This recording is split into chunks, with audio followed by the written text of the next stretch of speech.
알면 알수록 좋다. 놀고 먹으면서도 지적이고 싶은 욕심쟁이 당신을 위한 잡식 팟캐스트 지지익선 지금 시작합니다. 고고싱. 이 세상에 속지 말자 내가 짱이다 안내입니다. 낙관적 현실주의자 김범래입니다. 지구가 멸망해도 일기를 쓴다 똘기입니다. 다정한 허무주의자 코마입니다. 뭐 이번에 왜 이렇게 어색하지 오늘? 안 어색한데? 아 그래요? 그러면은 오늘도 댓글이랑 후원 먼저 읽고 시작하겠습니다. 후원 먼저 읽어드리겠습니다. 할리 타는 스카리님께서 단위의 기원에 1,000원, 그리고 소시민입니다님께서 아포칼립스에 500원 후원해주셨습니다. 감사합니다. 감사합니다. 저는 뉴뉴님의 댓글 읽고 싶습니다. 저희 아포칼립스 에피소드에 달아주신 댓글인데요. 이러저러한 본인의 생각을 공유해 주셨고, 마지막에 인권이란 건 사회를 구성하기 위해서 필요하기 때문에 발명한 거라고 본다라고 말씀해 주셨는데요. 제가 주장하고자 했던 부분이랑 굉장히 일치하는 내용을 말해 주셔서 굉장히 공감 가는 댓글이었습니다. 감사합니다. 저도 제 발제에 달아주신 할리타는 스카리님이 단위의 기원에 댓글을 달아주셨는데 제가 이거 좀 살려볼게요. 똘기님 이번 발제 진짜 핵잼입니다. 핵잼. 와 진짜 개핵잼. 이렇게 남겨주셨어요. 아, 왜 싫지? 햅잼이요, 햅잼? 핵잼이라고. 목이 메이네. 네, 굉장히 강조하는 표현을 쓰면서까지 제 발제를 좋아해 주셔서 감사합니다. 아 근데 재밌었어요. 그 단위의 기원. 네 재밌었어요. 아, 그래요? 그리고 또 그 저희 지지익선 인스타에 네. 어떻게 그 거리를 쟀는지 네네. 그 사진이라 그래야 되나? 어쨌든 사진이죠. 사진인가요? 네. 그거 올려주셨는데 그거 보고 좀 더 이해가 잘 됐어요. 음. 그 꼭지점이 되는 건물들이 무너져가지고 그쵸. 뭐 측정을 못했다. 네, 그런 네, 게 맞아요. 그거 보고 이해가 되더라고요. 네. 부연 자료도 완벽했고. 저는 JCL님이 코마 화이팅 이렇게 달아주셨는데 저희 오빠예요. 아 진짜요? 그래서- 지인이실 것 같았어요. 그래서 그 이번에 저희 지지익선 썸네일이 바뀌었는데 맞아요. 디자인을 하시는 오빠님이 기부라고 해야 되나요? 재능 기부. 재능 기부를 해주셨습니다. 아직 감사합니다. 아무도 알아채시지는 못한 것 같은데 구독자분들 중에 저희 썸네일이 살짝 업그레이드 되었어요. 약간 더 세련되게. 약간 요즘 트렌드에 맞게 좀 바뀌었는데 우리 쿠마님의 가족이신 JCL님 다시 한번 기부에 감사드립니다. 감사합니다. 저도 댓글 하나 읽어보겠습니다. 소비의 덫에 인문학적 엔지니어님께서 댓글을 달아주셨는데 패션 커뮤니티에서 신발이 나왔을 때 처음에는 별로라고 생각했는데 다들 사야 된다 얘기하니까 나도 사고 싶어졌다 이런 댓글을 달아주셨어요. 핸드폰이 새로 나올 때마다 느끼는 저의 감정이랑 똑같은 것 같아요. 저 이제 전자기기를 좋아하니까 스마트폰이 새로 나오면 항상 실망하거든요. 뭔가 혁신이 없는 것 같고 기능의 한계에 다다른 것 같고 추가되는 기능들도 너무 잡스러운 것 같은 뭔가 그런 생각을 하는데 한 달만 지나면 또 너무 가지고 싶고 약간 그런 기분을 너무 똑같이 느낀 것 같아서 좀 반가운 댓글이었습니다. 네, 또 한 달 만에 제가 발제를 진행하게 되었는데요. 오늘의 주제는 김범래 스타일 이상하다고 할 것 같은데 미리 공연 드렸죠. 네. 대한민국 멸망 시나리오입니다. 이런 걸 하는 이유가 있을 거 아니에요. 드러나 봅시다. 재밌을 것 같지 않아요? 아닌가? 제가 보기엔 김범래님 소개 멘트가 비관적 현실주의자로 바뀌어야 될 것 같아요. 아니다, 현실적 비관주의자. 현실적 비관주의자? 응. 아닙니다. 이게 안느님이 하신 아포칼립스랑 관련이 있는 거예요? 아포칼립스도 뭐 예시긴 한데 뭐 아마겟돈 영화 같은 거, 뭐 운석 충돌 이런 것도 아포칼립스잖아요. 근데 대한민국에 운석이 충돌한다 그런 얘기를 하려는 건 아니고 예상되는 대한민국의 멸망 시나리오들, 전문가들이 예상하는 멸망 시나리오들을 네. 제가 좀 모아봤어요. 아 여러 개가 있는 거예요? 네, 여러 개가 있습니다. 그러니까 대한민국이 만약에 멸망한다면 이러한 이유들일 것이다. 이런 맞아요. 건가요? 그래서 제가 5개 정도 골라왔는데 사실 근데 뭐 국가가 흥망성쇠를 이렇게 진행하는 거는 사실 자연스러운 거긴 해요. 뭐 그렇다고 제가 뭐 대한민국의 멸망을 바라는 건 아니고 역사책을 보면은 뭐 짧게는 몇십 년 만에 없어진 나라도 많고 동아시아에도 그렇고 세계적으로도 그렇고 뭐 조선은 한 500년 있었죠.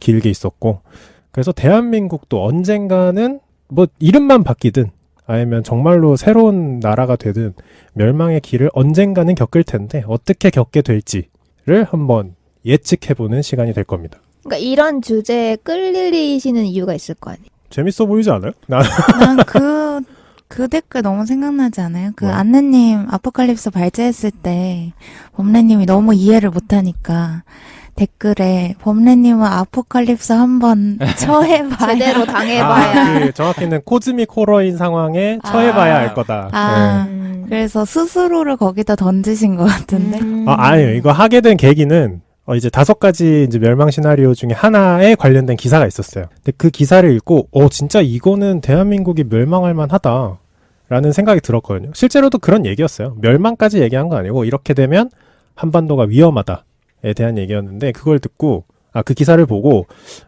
그럼 대한민국은 어떤 위험에 지금 처해 있을까가 궁금해진 거예요. 그래서 좀 찾아보니까 한 5개 정도 추려볼 수 있겠더라고요. 그래서 준비를 했고 지금 많은 지탄을 받고 있지만 청취자분들 중에는 궁금해하시는 분들도 아니, 분명히 재밌을 것 있을 거라고 같아요. 생각합니다. 재밌을 것 같아요. 현기증 나요. 얼른 시작해주세요. 네, 시작하겠습니다. 1위부터 5위 이런 건 아니고 그냥 제가 준비한 순서이기 때문에 이 순서의 자체는 의미는 없습니다. 그래서 우리가 처음으로 얘기해 볼 거는 너무 당연한 거긴 한데 우리가 항상 간과하고 있는 것 중 하나인 북한과의 전쟁입니다. 사실 너무 쉰떡밥 중에서도 쉰떡밥이죠. 어른 세대, 그러니까 부모님 세대 무장공비권부터 실제로 피부로 경험하신 분들부터 최근에도 GOP에서 총격전이 있었죠. 있었죠. 네, 최근까지도 계속 화두가 되고 있는데 이거에 대해서 조금 더 얘기를 해보겠습니다.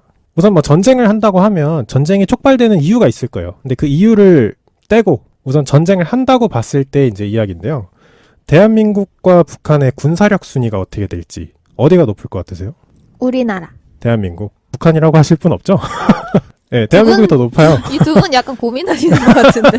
나 동공이 흔들리는데요. 약간 함정 문제 같아서. 상식 중 하나인 함정 문제는 아니고 당연히 이제 대한민국이 좀 더 높습니다. 대한민국은 전 세계적으로 상위권에 위치를 하고 있는데 이게 2019년 GFP 글로벌 파이어 파워라는 곳에서 통계를 냈는데요.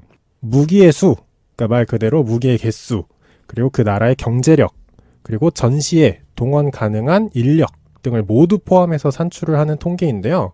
대한민국은 심지어 상위 10위 안에 존재하고 있습니다. 제가 잘 모르는데 전 세계에 몇 개 정도 국가가 있죠? 180여 개 정도? 190여 개, 80여 개? 되게 많죠. 네, 유엔에 등록된 나라만 추산하면. 오. 멋있다. 정치에 기억합니다. 이거 대본에 없던 건데 진짜 알고 있네. 그 중에 이제 10위 안에 드니까 대한민국 군사력은 굉장히 높다고 볼 수 있는데요. 2019년 기준으로 7위입니다. 굉장히 높죠. 엄청나게 진짜 높다. 높다. 네. 그 위에 있는 국가가 1위는 당연히 아시겠죠. 미국. 2위가 뭘까요, 똘기님? 중국인가요, 혹시? 아닙니다. 중국이 3위예요. 사우디아라비아? 러시아. 러시아입니다. 오. 러시아가 2위, 3위가 중국, 4위가 인도, 오. 5위가 프랑스, 6위가 일본, 다음이 한국입니다. 6위가 일본이에요? 네. 왜 우리는 항상 일본과 이렇게 얽혀 있을까? 그러게. 오늘 일본에 대한 얘기 좀 많이 나올 겁니다. 음. 자, 그럼 북한이 몇 위쯤에 있을까요? 한 30몇 위. 30몇 위 안느님. 다른 분들은? 저도 한 22? 32? 22, 32? 17위. 제일 비슷했어요. 아, 진짜로요? 16위. 대부분. 18위. 아, 2019년 기준 18위. 아깝다. 괜찮네요, 생각보다. 그럼요. 사실 북한은 저희가 뉴스로도 많이 접하지만 벌어들이는 대부분의 돈을 뭔가 이렇게 무기 개발, 국방비에. 국방비에 쏟아붓고 있는 나라죠. 그래서 보유한 그 병기의 숫자만 따지면 육군 병기나 해군 병기는 북한의 보유량이 우위에 있다고 합니다. 그러니까 개수만 따지면. 아까 말씀드린 것처럼 이 통계는 개수만 가지고 낸 건 아니라서. 근데 사실 우리가 북한의 군사력이 18이다. 우린 7이고. 이게 게임이라고 생각해보면 이게 깜냥이 안 되죠. 북한이 우리한테 덤빌 깜냥이 안 되는 거예요. 근데 우리가 북한을 무서워하는 혹은 북한을 항상 우리가 예의주시하는 이유는 군사력 때문이 아니죠. 핵 때문이죠. 핵. 네. 뉴클리어 말 그대로 핵 때문인데 2017년에 마지막, 그러니까 현재까지 기준으로 마지막 북한의 핵실험이 있었는데 이게 몇 차 핵실험이었을까요? 그게 6차 아니었나요? 와, 2017년 겨울이었을 거예요. 맞아요. 제가 아직 군대에 있었었거든요. 외박, 외출 이런 게 다 통제되고 선명히 기억합니다. 근데 아쉽게도 겨울은 아니네요. 그래요? 잘라주세요. 근데 2017년이 6차라는 걸 아는 것도 신기한 거예요. 이게 2017년 너무 우쭈쭈 하시는 거 아니에요? 근데 몰라요. 저도 잘 몰랐어요. 그냥 핵 개발을 하고 있다 정도만 알았지. 그래서 2017년 7월 27일에 대한민국에서 갑자기 진도 6.3의 지진이 관측돼요. 갑자기 아무 전조 증상 없이. 그리고 그게 인공지진이라는 것까지 확인을 했습니다. 이제 이과분들은 아실 거예요. P파와 S파를 구분하면 이게 인공지진인지 자연지진인지를 알 수가 있는데 인공지진이 관측이 돼서 뭐 이래저래 뭐 정보를 취합해봤겠죠. 국가에서. 그래서 이게 핵실험이었다는 거를 알아내게 되는데 문제는 대한민국에서 진도 6.3을 감지를 했어요. 그럼 우리가 어디서 핵실험을 했겠구나라는 것까지 판단을 했을 때 역산을 할 수 있거든요. 어느 정도 뭐 핵이든 폭탄이든 뭔가를 터뜨렸을 때 이 정도의 6.3 진도가 대한민국에서 느껴질까를 역산을 해본 거예요. 진원지를. 그쵸. 네. 그래서 몇 킬로톤인지를 맞춰주시면 되는데 참고로 비교군이 있어야 되잖아요. 가장 우리가 흔히 알고 있는 이제 뭔가 원자폭탄이 떨어진 게 히로시마에 투하된 리틀보이라는 그 폭탄인데 그게 약 20킬로톤, 20KT라고 하는데 20KT, 20킬로톤이었습니다. 그렇다면 6차 핵실험에서 역추산한 북한의 핵개발 폭발량은 몇이었을까요? 이거 약간 1대100 같아. 1번! 이렇게 할 건 아니고 우선 기본적으로 10배가 넘습니다. 아, 20킬로톤보다요? 네. 어마어마한 차이가 날 것 같아요. 저는 2만 하겠습니다. 2만? 너무 벌써 갔네. 오답인 걸 너무 알아버렸어. 한 3, 400? 제일 비슷하네요. 290킬로톤. 그러니까 한 10배 하고 한 좀 더 된 거죠. 근데 우리가 히로시마랑 어디에 또 맞았죠? 일본이? 나가사키. 네, 나가사키에 2방 맞고 20킬로톤 2방 맞고 일본이 항복을 했잖아요. 근데 그거의 10배가 넘는 거를 실험하고 있는 거예요. 실제로 터트린 거죠. 뭐 지하에서 터트렸겠죠. 그래서 사실 북한의 핵은 굉장히 큰 위협이 됩니다. 저희들한테. 그리고 대한민국은 또 핵을 보유하고 있지 않기 때문에 그런 걸 걱정하는 거죠. 북한이 정말로 쪼들려서 뭐 우리가 군사력은 좋으니까 막 밀고 나가. 근데 북한이 버티다가 자살폭탄을 던지는. 그렇죠. 너 죽고 나 죽자. 이것 때문에 이제 외교가 참 어려운 건데 그래서 우리나라는 열심히 또 이거를 외교적으로나 아니면 정치적으로 풀어내려고 노력을 하고 있습니다. 근데 왜 이게 대한민국 멸망 시나리오 중에 1번이냐면 역사의 반복 중 하나인데요. 지속되는 평화 속에서 느슨해지는 전쟁 의식을 손꼽습니다. 전문가들이. 아, 원래 한 그럴 때쯤 뭐가 하나 터졌군요. 여태까지. 보통 역사적으로는 그래요. 우리가 지금 6.25가 언제 끝났게요? 1953년 7월 27일.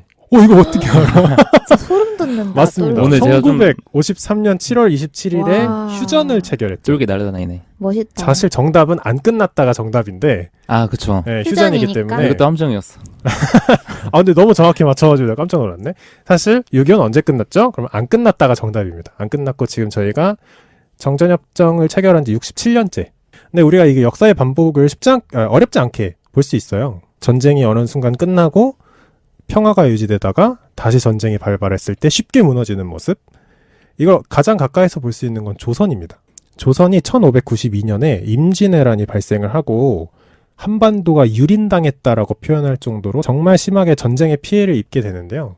임진왜란이 발발하기 전에 몇 년간 전쟁이 없었을까요? 몰라. 맞춰봐. 감도 아니야, 맞아. 감도. 참고로 700년. 병자호란 참고로 지금 저희가 53년에 정전협정을 체결하고 한 60년에서 70년 정도 저희가 흘렀어요. 근데 네. 저희도 지금 전쟁에 대한 개념이 좀 흐릿해졌잖아요. 전쟁을 겪어본 세대가 아니기도 하고. 근데 임진왜란은 무려 200년간 전쟁이 없었다고 합니다. 임진왜란 이후에요? 이전에. 아, 이전에. 네, 이전에. 근데 뭐 임진왜란 이후엔 바로 뭐 정유재란 있고 네. 병자호란 있고 이러니까. 그래서 사실 지금 우리도 60년, 70년 됐는데도 전쟁 잘 모르겠는데 약간 이런 생각을 하잖아요. 북한 우리의 친구 아니야? 약간 그런 식으로 생각도 하기도 하고. 근데 조선은 무려 200년이나 전쟁이 없었던 거예요. 다툼도 없었고. 그러니까 속수무책으로 일본에게 당했었죠. 근데 이게 꼭 뭐 조선이 잘못했다 이런 게 아니고 역사적으로 이런 뭔가 흐름이 굉장히 반복돼요. 이런 식으로 없어지는 나라도 되게 많았고. 자, 그리고 우리가 100년도 채 되지 않은 과거에 2차 세계대전이 있었어요. 그래서 2차 세계대전 이후에 유럽이 친하게 지내야 된다. 라는 기조하에 생긴 게 EU죠. 네. 근데 요즘에는 또 전쟁에 대한 그 젊은이들 포함해서 많은 분들이 전쟁에 대한 의식이 흐릿해지면서 EU를 탈퇴해야 된다라는 운동이 또 강하게 일고 있어서 기성세대, 그러니까 유럽에 있는 기성세대들은 전쟁을 겪어보지 않은 기성세대의 반대가 뭐죠? 신세대? 신세대라 그럴까요? 네. 신세대들의 이런 탈이유 움직임이 우려스럽다라고 얘기를 하는 기성세대 전문가들도 있긴 합니다. 그러니까 역사적인 반복이라는 거죠. 그리고 대한민국에서 빠질 수 없는 비리 중에 하나가 군수 비리, 네. 군납 비리가 엄청 많아요. 그리고 군 간부들의 사건 사고가 또 최근에 굉장히 이슈가 되고 있죠. 코로나 이슈랑 겹치면서. 사실 이게 그 군인들이나 이게 뭐 군납 비리를 저지르는 뭐 간부들이 잘못됐다라고도 얘기할 수 있지만 역사적인 큰 흐름 속에서는 하나씩 느슨해지는 의식이 이제 눈에 보이기 시작하는 거라고도 해석할 수 있다고 합니다. 그래서 저희 대한민국이 멸망한다면 이렇게 멸망할 수도 있다. 첫 번째가 북한과의 핵전쟁인데 여기서 여러분한테 북한과의 통일에 대해서 좀 여쭤보고 싶어요. 북한과의 통일은 사실 뭐 교육을 통해서든 미디어를 통해서든 우리의 소원은 통일 막 이런 거 했었잖아요. 어릴 네. 때. 여러 가지 통일 방안이 있는데 그중에 크게 세 가지로 구분을 합니다. 첫 번째가 평화통일. 그냥 뭐 서독 동독 통일하듯이 어느 날 선언하고 통일하는 거겠죠. 두 번째가 무력통일. 그리고 세 번째는 각자 도생. 안통일? 그쵸. 안통일이죠. 아. 지금처럼 살아간다? 지금은 사실 휴전 중이니까 그냥 전쟁도 끝내고 그냥 각자 서로 다른 나라처럼 살자. 이런 게 이제 사실 이걸 또 지지하는 분들이 꽤 있더라고요. 너무 경제적 차이도 크고 네. 이제 민족이라고 하기에도 너무 생활 방식도 달라졌고 어쩌고 저쩌고. 여러분의 생각은 어떠세요? 북한과의 핵전쟁이 일어나면 사실 대한민국이 멸망한다는 건 사실 기정사실이지 않을까 생각하는데 어떤 식으로 막 이렇게 북한과의 입장을 가져가야 될지 여러분의 생각이 좀 궁금합니다. 저는 각자 도생 좋은 것 같은데요. 그러니까 뭐 통일을 하면은 장기적으로 경제상의 또는 뭐 안보상의 이점이 있다 할지라도 뭐 만약에 평화를 계속 유지할 수 있는 그런 방편들이 있으면은 그걸 하는 게 제 입장에서는 더 나은 것 같아요. 저는 뭐 이제 더 이상 북한과의 통일이 지상 과제다 이런 그런 의식이 없거든요. 저한테는. 이것도 약간 세대 차이에서 느껴지는 것 같기도 하네요. 저희 거의 주입식으로 초등학교 때 배웠던 것 같은데 선생님이 앞에서 우리의 소원은 하면 자동으로 통일이었어요. 노래도 배웠죠. 맞아요. 노래도 배웠었어요. 그쵸. 그 우리의 소원은 통일로 시작하는. 네, 맞아요. 그랬던 것 같아요. 그건 저도 배웠어요. 아, 그래요? 네. 아마 이제 00년생, 그러니까 2000년 이후에 태어난 분들은 저희보다 더 새로운 생각을 그쵸? 가지고 있겠죠. 네. 네. 별 생각 없으실 것 같기도 하고. 아, 그쵸. 더 느슨한 의식을 가지고 있을 그럴 수 수도 있겠죠. 있고. 네. 그런 거는 많이 느껴요. 우리가 뭐 통일하고 싶으면 하자가 안 된다는 거. 아, 그치. 아까 얘기했던 것처럼 이게 그러니까 경제적으로나 한반도의 이해관계가 한반도만의 문제가 아니잖아요. 그쵸. 엄청나게 많은 나라들이 얽혀 있고 많은 나라들이 우리의 통일을 원치 않는다는 거를 저희가 알 수 있잖아요. 그런 점에서 봤을 때 통일을 못하지 않을까? 그 사람들 때문이더라도. 이 1번, 2번, 3번을 선택할 수 없을 것이다. 우리에겐 선택권이 없을 수도 있겠다. 근데 저는 통일하면은 좋을 것 같아요. 평화적으로. 아니요, 저는 어디까지나 이익에서. 우리 국가, 통일했을 때 생겨나는 그 어떤 국가가 있을 경제적 거잖아요. 이득? 그 국가가 지금의 대한민국보다 더 큰 나라가 될 것이라 생각합니다. 사실 그게 이제 통일론을 주장하는 분들의 가장 큰 근거 중에 하나죠. 통일된 한반도. 뭐라고 하죠? 7천만 국민이라고 그러나? 8천만 국민의 네. 힘이 더 대단할 것이다. 네. 뭐 그런 얘기를 종종 하죠. 쿠마님 어떻게 생각하세요? 이거 되게 어려운 문제인 것 같아요. 그런데 우리 기본소득 얘기했을 때 제가 얘기했던 게 뭐였냐면 국가가 이제 있는데 그 국가는 자기 자신을 유지하기 위해서 존재를 하고 그런데 그 국가가 유지가 되려면 국민이 있어야 된다라는 얘기를 했었는데요. 그게 북한이라는 국가도 사실 마찬가지잖아요. 그러니까 여기에서 논의되고 있는 북한이라는 것은 국가 그 자체인데 사실 그 국가 안에는 국민들이 있거든요. 그런데 그 국민들의 생활상에 대해서 혹은 거기에서 일어나는 인권 유린 같은 것들에 대해서는 뭔가 고려가 되지 않고 정말 국익상의 이익만 정말 생각을 하거나 국제적인 관계에서만 봤다면 그거는 북한이라는 나라를 하나의 국가로서만 보게 되는 거겠죠. 그런데 제가 최근에 읽고 있는 책 중에 고난과 웃음의 나라라는 책이 있어요. 이거를 문화인류학자가 쓴 북한 이야기예요. 그래서 북한과 계속 관계를 맺는 분이 이제 이제 우리나라 문화인류학자인데 그분이 북한에 대해서 쓴 이야기를 읽고 있거든요. 그런데 그분이 이제 말씀하시기로는 북한이 막 핵으로 뭐 어쩌고저쩌고 하겠다라는 위협이라는 게 어떻게 보면 위협일 수도 있지만 동시에 비명이기도 하다라는 이야기를 하세요. 그래서 한 나라를 바라볼 때 그 숲을 보는 것은 굉장히 중요하지만 동시에 그 안에 들어가 있는 나뭇잎이나 나무들이 어떤 모양새를 하고 있는지에 대해서는 동시에 고려가 필요한 것 같아요. 통일을 해야 한다, 말아야 한다?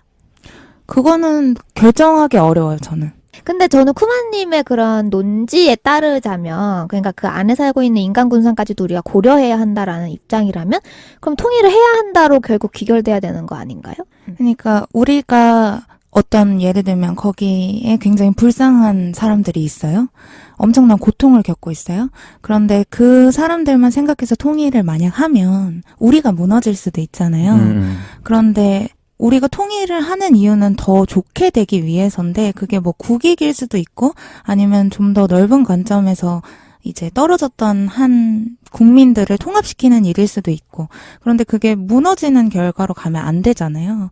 그러다 보면 이제 숲이라는 관점에서 그 하나의 국가인 북한을 동시에 고려해야 하는 거죠.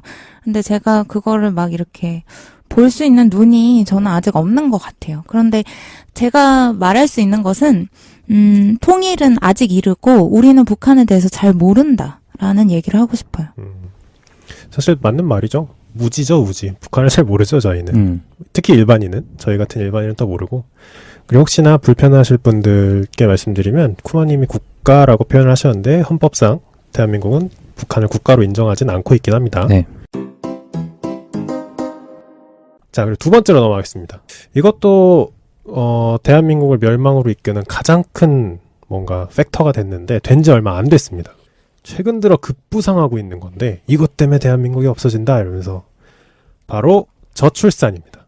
아, 진짜 리터럴리 없어진다네요. 그렇죠. 사라진다. 사람이 없어진다. 자, 사실 저출산 많이 들었어요. 뭐 한 5년 전부터 계속 나온 얘기인 것 같아요. 통계 자료가 매월 나오는데 2019년 11월에 1983년에 통계를 작성한 이래로 최초 인구의 자연 감소가 관측이 됩니다. 인구의 자연 감소라는 건 출생 인구가 사망 인구보다 더 적은 거죠. 근데 이게 반대로 지구의 인구는 폭발적으로 증가하고 있습니다. 그래요? 네, 19세기 초에 이거 문제 내고 싶은데 또 내면 또 뭐라 할 것 같아. 어쨌든 지금 21세기가 현재 78억 명입니다. 지구의 인구가. 엊그제까지 70억이었던 것 같은데? 제가 최근 자료를 알아봤어요. 되게- 지금 78억 명인데 진짜 많다. 그러니까. 19세기 초에 10억 명이었습니다. 도대체 무슨 일이 일어난 거야? 핵소름. 그러니까 19세기 초면 이제 1800년이라고 생각을 하면 오. 200년 조금 넘은 시간 동안 7배 넘게 근데 그 사이에 전쟁도 있었고 또 전쟁도 엄청 독감도 많았죠. 있었고. 그렇죠. 그래서 그러니까 지구의 인구는 폭발적으로 증가를 하는데 대한민국은 줄어들고 있다는 걸 좀 말씀드리려고 한 거고요. 우리나라만 줄어드나요? 그걸 말씀드릴게요. 자, 우선 이 인구가 왜 중요하냐? 인구야 줄 수도 있지. 지금까지 83년 통계 작성 이래로 계속 늘어왔으니 줄 때도 있는 거 아니냐? 자연스러운 거 아니냐라고 얘기를 하실 수 있는데, 자, 인구라는 거는 모든 국가의 지표들의 기틀입니다. 대들보 같은 존재인데 인구 통계학자인 폴 몰런드가 쓰신 인구 물결이라는 책에서는 이렇게 표현을 합니다. 현대 세계를 결정짓는 가장 강력한 힘은 이념이나 경제가 아니라 인구이다 라고 얘기를 하는데 중국이 굉장히 좋은 예시가 될 것 같아요. 우리가 중국을 무시하지 못하는 이유가 뭔가요? 라고 물어보면 중국을 좋아하는 분도 있고 하겠지만 중국을 우리가 무시하지 못하는 이유가 뭔가요? 라고 하면은 경제력이라고도 대답할 수 있고 아니면 외교력이라고도 얘기할 수 있겠지만 공산주의의 힘이요, 민족주의의 힘이요, 중화주의의 힘이요 이렇게 얘기하지 않아요. 우리가 다 알고 있어요. 중국을 무시하지 못하는 이유는 인구입니다. 인구. 기업의 입장에서는 소비자겠죠. 또 국방력으로 보면은 전시 동원 가능한 인구수일 수도 있고요. 그래서 2018년 기준으로 중국의 내수 시장 규모는 5.8조 달러입니다. 그래서 한국 돈으로 환산하면 7,104조 원 정도가 되고요. 내수 시장이. 대한민국 1년 예산이 476조 원 정도 되거든요. 그리고 대한민국 1년 총 생산이 2,000조 정도 되는데 1년 총 생산을 2,000조를 할 수 있는데 중국은 내수 시장 자체 규모가 7,000조 원이 넘는 거예요. 그래서 우리가 중국을 뭔가 무시하거나 쟤네랑 외교 끊어버리면 안 돼? 뭐 수출 안 하면 안 돼? 수입 안 하면 안 돼? 라고 얘기할 수 없는 가장 큰 이유는 인구의 힘이겠죠. 근데 그래서 우리나라 대한민국의 인구가 감소한다는 거는 가장 1차적으로는 뭐 경제적 문제로 시작을 하겠지만 생각보다 많은 문제를 만들어냅니다. 가장 대표적인 예로 한글의 위상이 떨어질 거를 염려하는 분들이 많아요. 언어학자 중에서는. 아, 그게 인구 감소 때문에? 네. 그게 그렇게 중요한 문제예요? 똘기님이 게임을 좋아하시잖아요. 게임에 한글화 패치가 돼서 발매되는 게임들이 꽤 많아요. 한때는 그거를 목매달아 기다린 적도 있었죠. 그쵸. 근데 왜 게임 시장에서 게임 업체들은 한글화를 시도해서 출시를 하느냐 이거예요. 그 이유는 한국 소비자가 많기 때문이에요. 근데 대한민국 인구수가 줄어든다는 건 말 그대로 한국어를 사용하는 소비자가 줄어든다는 것과 일맥상통합니다. 진짜 몸통이 전체적으로 작아진다는 얘기네요. 맞아요. 그래서 저희가 막 이제 한글의 우수성을 알리고 실제로 막 문자가 없는 나라에 한글을 막 수출하기도 하고 막 이런 적이 있었잖아요. 한글화가 사라질 것이다 라는 것까지 예측을 하시는 분이 있을 정도로 경제력, 뭐 총생산이 감소하고 GDP 좀 떨어지고 어쩌고저쩌고 이 정도 경제적 지표를 생각하는데 그거 이상으로 한글의 위상이 추락한다거나 뭐 K-팝의 위상이 추락한다거나 한국에서 만들어내는 제품의 위상이 추락한다거나 다양한 문제를 야기시킬 수 있다고 전문가들이 좀 섣부른 예상일 수도 있지만 많이 우려를 하고 있어요. 지금 우리나라 몇 명이죠? 인구수가? 5천만 명 좀 넘는 것 같아요. 일본은 몇 명이에요? 1억이 넘죠, 1억, 일본은. 예. 일본이 엄청 많구나. 근데 이게 저출산이 또 문제가 되는 이유가 인구 감소가 전 연령층에 통틀어서 고르게 줄어들으면 그래 차라리 규모가 줄어드는 거다라고 그냥 그 문제를 거기에 국한시킬 수 있는데 지금은 사람은 오래 살게 되는데 점점 맞아요. 네, 그러면서 적게 탄생하니까 좀 이렇게 인구 그래프가 위쪽이 비대해지는 그런 문제가 더 심각하다고 머릿속으로 생각을 하고 있었어요. 네, 실제로 맞아요. 아까 인구 그 지구에 있는 인류의 양이 뭐 78억이다 얘기했잖아요. 그게 정말로 말 그대로 정말 말 그대로 애를 많이 낳아서 아이를 많이 낳아서도 있지만 죽지 않아서가 큰 몫을 하고 있어요. 수명이 늘어나서. 근데 이 출산율이 낮아지는 게 그럼 대한민국의 고유한 문제냐? 그것도 아니라고도 볼 수 있긴 한데 산업화나 선진화가 진행될수록 출산율이 낮아지는 거는 전 지구적으로 동시에 관측이 됩니다. 그러니까 뭐 속된 말로 먹고 살만하면 안 낳기 시작하는 거예요. 근데 왜 대한민국이 그렇게 저출산 막 뉴스든 신문이든 막 여기저기 다 떠드는 이유는 그 대한민국이 저출산으로 진입하는 속도가 어떻게 표현을 하냐면 처참한 수준이다 라고 표현을 할 정도예요. 다른 나라들에 비해 엄청 빠른가 보네요. 그렇죠. 엄청나게 빠른 속도로 내려가는데 이게 이제 통계청에서 2019년 3월에 발표한 장래 인구 특별 추계, 그러니까 미래의 인구가 어떻게 변할 것인가에 대한 보고서가 있습니다. 그래서 2028년 대한민국은 역사상 최대 인구수를 찍게 될 것이고, 그러니까 지금 이미 낳아진 아이들과 기대 수명이 어느 정도 길어짐에 따라서 2028년쯤에 5,194만 명 정도로 최고치를 찍을 걸로 예상을 하고 있습니다. 그때부터 이제 줄기 시작하는 거죠. 2067년까지 3,929만 명까지 줄어들 것으로 예상을 한다고 합니다. 많이 줄어드네. 그렇죠. 앞자리가 2번 바뀌는 거죠. 5에서 4로, 4에서 3으로.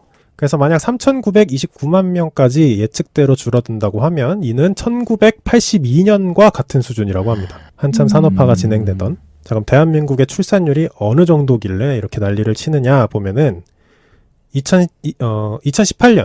2018년의 통계치입니다. 0.98명. 그러니까 1명이 안 되는 거예요. 출산 그 통계가. 그리고 2019년, 그러니까 새로운 통계가 나왔겠죠? 근데 사실 2019년은 아직 추정치만 나왔고 통계가 나오진 않았는데 0.92명 정도로 추정을 하고 있습니다. 그러니까 0.98명에서 더 내려온 거예요. 그럼 이게 OECD에서 몇 위 정도 돼요? 라고 하는 거 이제 뉴스에서 많이 떠드는데 OECD가 아니라 전 세계에서 유일한 합계 출산율 0명 국가입니다. 합계 출산율 0명? 네, 아까 0.98명, 0.92명이라 했잖아요. 0점으로 시작하는 국가가 대한민국 말고는 없는 거예요. 1보다 아래인 나라가 우리나라밖에 네, 없어요? 대한민국밖에 없대요. 대박이다. 근데 그 위에는 대한민국보다 선진화도 잘 됐고 산업화도 훨씬 잘 된 나라가 많거든요. 뭐 미국부터 시작해서 되게 많은데 대한민국이 OECD 중 몇 위가 아니라 전 세계 중 유일 합계 출산율 영명국가. 근데 물론 뭐 이 국가라는 지표가 어디서 온 건지 정확히 모르겠지만 그렇다고 합니다. 근데 이게 참 아이러니한 게 저희 대한민국 정부는 뭐 어떤 정부인지를 떠나서 2006년부터 12년 동안 그러니까 2018년까지 추산을 해보면 152조 원을 저출산 대책에 쏟아붓고 있습니다. 152조 원을 이제 뭐 몇 년에 거쳐서 투입을 했을 텐데 매번 통계가 나올 때마다 출산율이 역대 최소를 갱신하고 있어요.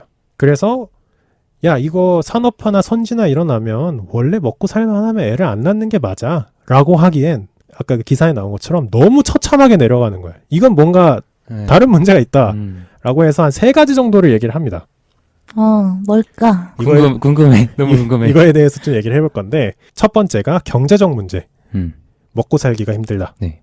사실 먹고 살기 힘든 건 맞습니다. 대한민국이 많이 성장을 했다고 막 이렇게 평가를 받긴 하는데 그건 뭐 국가 차원인 거고 개개인이 어떻게 살고 있느냐는 또 다른 문제거든요. 그리고 가장 크게 얘기하는 게 집값. 집값의 괴리율이 너무 크다. 뭐 그런 거 하잖아요. 월급을 한 푼도 안 쓰고 뭐 몇십 년을 벌면 서울에 집 한 채를 살 수 있다는 등 어쩌고 저쩌고. 집값이 가장 클 것이다라고 얘기하는 게 있고 두 번째가 이제 그겁니다. 자연스러운 현상이다. 자연스럽게 인구가 어느 정도 수렴되면 아까 뭐 3,900만 명까지 떨어질 거라고 한다고 했지만 네. 한 4,500만 명 정도 되면은 또 그때 또 애를 많이 낳을 거다. 그렇게 보는 또 시각이 있고 세 번째가 전 되게 신선했는데 교육의 문제다. 성교육? 아니요. 미디어나 우리들의 일상생활에서의 교육에서 결혼은 미친 짓이고 출산은 지옥이며 맞아. 뭐 그런 식으로 얘기를 네. 하잖아요. 부부의 세계 재밌게 보긴 했는데 근데 그게 교육은 아니네요, 그러면. 사실 이제 애를 낳지 마라고 교육을 했다는 거 아니고 어릴 때부터 접하는 모든 미디어에서 인식. 결혼은 뭐 지옥이고 육아도 지옥이고 혼자 사는 게 편한 거고 어쩌고 저쩌고 많이 얘기를 하잖아요. 그런 게 문제다라고 보는 시각이 있더라고요. 근데 저도 결혼을 하기 전까지는 좀 느꼈던 것 같긴 해요. 주변에서 왜 이렇게 빨리 결혼하냐는 등 이렇게 얘기를 많이 들어가지고 좀 걱정스러웠던 것도 있는데 제가 했던 그런 걱정스러움 중에 일부분은 또 미디어의 영향을 받은 게 있지 않았을까 또 생각이 드네요. 어떻게 생각하세요? 이 세 개 중에는? 그만큼 행복한 결혼에 대한 이미지도 많이 좀 주입을 받은 것 같은데요.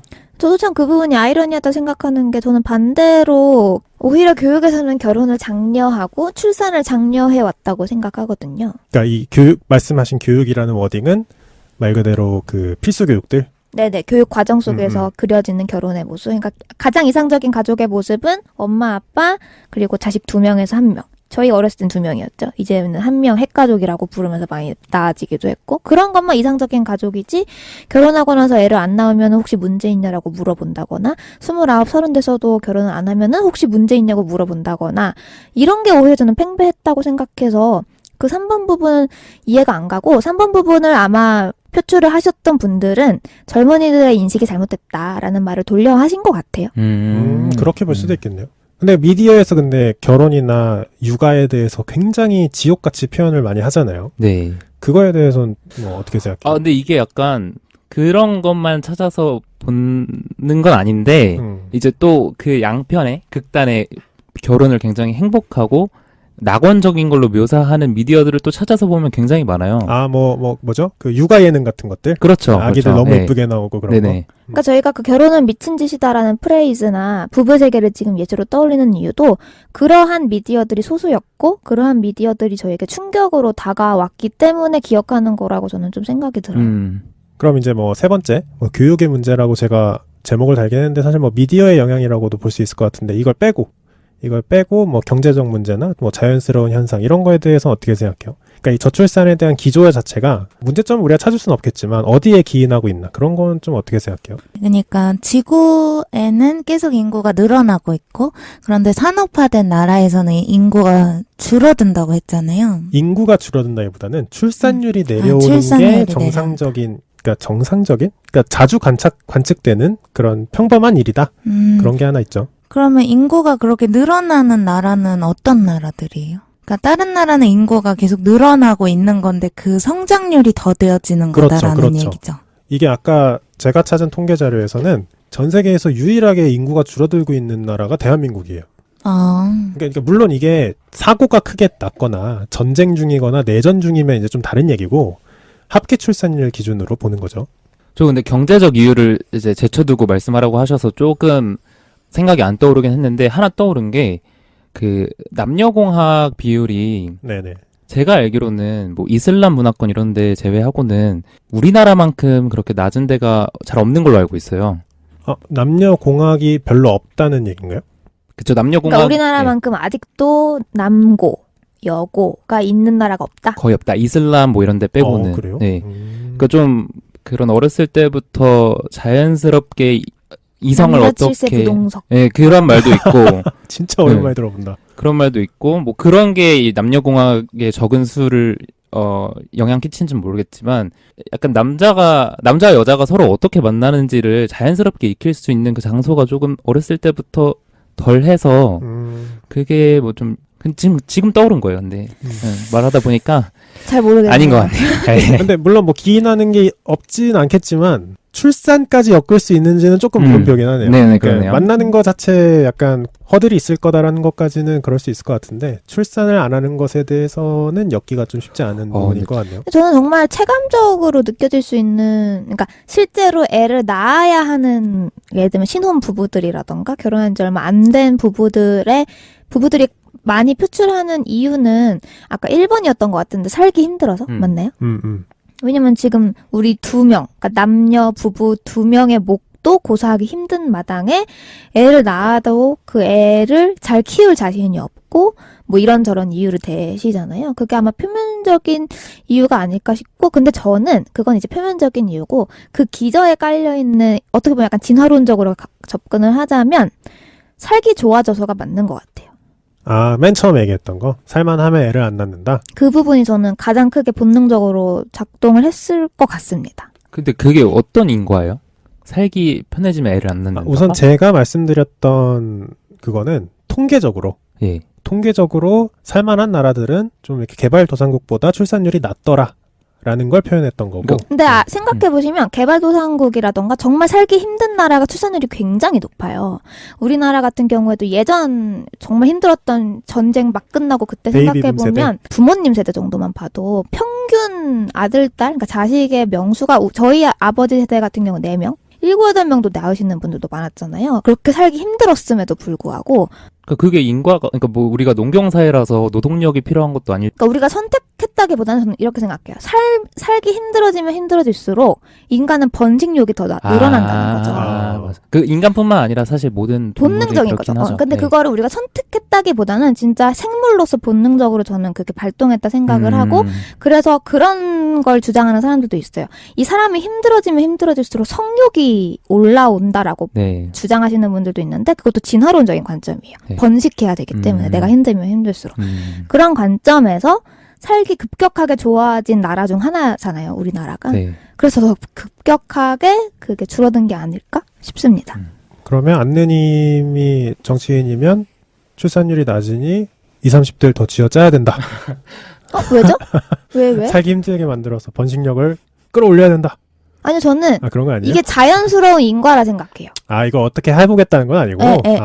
그래서 저는 이대로 가다가 진짜 우리나라가 휘청하면? 멸종 직전까지 간다 어. 하면 저는 또 자연스레 늘어날 걸 생각해요. 어떻게 보면 그 두 번째 의견이랑 비슷한 거네요. 지금은 줄어들겠지만 또 4천만 명대쯤 들어가면 또 올라갈 거다. 뭐 그런 비슷한 논조네요. 근데 그게 본능적으로 선택해서가 아니라. 그러니까 우려할 일이 아니다. 지금 저출생 문제는. 근데 우려할 만하다 생각해요. 저는 앞쪽 얘기가 좀 더 마음에 와닿았어요. 제가 지금 결혼을 했잖아요. 여기서 유일한 유부남인데, 유일한 게 기혼자인데, 저도 처음에는 아이를 낳는 게, 결혼을 하고 아이를 낳는 게 굉장히 자연스러운 수순이라고 생각해서 아이를 가질 생각이 많이 있었어요. 결혼하기 직전까지만 해도. 근데 전세금 땡기고, 여기저기 돈 나가기 시작하니까, 이거, 아이를 어떻게 키우지 싶은 거예요. 그거다 결정적으로 그 인터넷에 그게 있어요. 육아 비용 계산해보는 그런 무슨 작은 페이지가 있거든요. 네. 임신부터 출산까지 얼마가 필요한지, 네. 출산부터 아이가 몇 세가 될 때까지 얼마가 필요한지, 또 몇 세 이후로 교육비가 얼마가 드는지 그런 걸 추산을 해줘요. 그러면 뭐가 필요하다 생각한다. 예, 아니요. 유모차는 뭐 어느 정도가 돼야 된다고 생각한다. 뭐 산후조리원은 몇 주 정도 있어야 된다고 생각한다. 이런 걸 막 예스노를 막 하다 보면 딱 견적이 나오거든요. 제가 그 뒷장으로 넘어가지도 않았는데 임신부터 출산까지 필요한 금액이 3,400만 원입니다. 라고 딱 나오는 거예요. 내가 찍은 예스노를 가지고 추산을 했는데 3,400 정도가 필요하십니다. 딱 이러는데 갑자기 숨이 턱 막히는 거예요. 야, 이거면 전세 대출을 몇 달에 갚을 수 있는 돈이야? 나 이러면서. 그래가지고 그거 보고 좀 헉했는데, 저는 좀 경제적인 게 좀 큰 것 같아요. 지금 기혼자 입장에서는. 근데 이게 제가 말씀드렸잖아요. 이렇게 다들 말씀하시지만 그 기저에는 살기 나아져서가 있다고 생각한다는 이유 중 하나는 사실 더 옛날로 돌아가 보면 더 살기 힘들었을 시절에 진짜 5-6명 나와가지고 기르시던 부모님들 얘기 많이 들어보셨을 거예요. 이거 정치인들이 한 얘기 아니에요? 우리 때는 전쟁통에도 애를 낳았는데 전쟁통에 저도 그렇게 딱 그렇게 생각해요. 전쟁통에 애를 낳는 거는 본능이에요. 번식을 위한 본능이라 생각해요, 저는. 오히려 그때 더 낳아야 되거든. 근데 그게 문제가 아니라 가난해서 못 낳는다. 그러니까 내가 돈이 부족해서 못 낳고 내 자식들을 더 먹여 살릴 수 없음에 자신이 없어서 못 낳는다라고 하기에는 이미 너무 많은 반례들이 역사 속에 뿌려져 있다는 거예요. 근데 사실 저도 그렇게 생각해요. 이렇게 얘기하면은 와이프가 싫어하겠지만 애를 키울 만큼 돈이 없다라고 하는 그 기준선이 과거보다 확실히 높아요. 이 정도는 살아야지라고 생각하는 그 선이 있잖아요. 네. 그 선이 부모님 세대 때랑은 확실히 다른 것 같아요. 그래도 그러니까 기왕 키울 바 제대로 키우고 싶다라는 거 아니에요? 그 얘기가 아니라 그러니까 애를 어떻게 해보고 싶다 이게 아니라 우리가 이 정도는 살고 그거는 희생 못해라는 마지노선 있잖아요. 아이를 키우더라도 덜 빠듯하고 싶고. 그쵸. 아이를 키우더라도 난 이 정도 생활은 하고 싶어라고 하는 그 마지노선이 주변의 친구들이랑도 얘기를 해보면 부모님 세대 때랑 확실히 달라요. 갑자기 엄마한테 죄송해지나. 그러니까 예를 들면 그런 거예요. 그래도 애를 키우더라도 차 타고 뭐 국내 여행은 그래도 다니면서 애를 키워야 되지 않을까? 그런 생각을 하고 생각해보면 부모님 세대 때는 그런 게 없었거든요.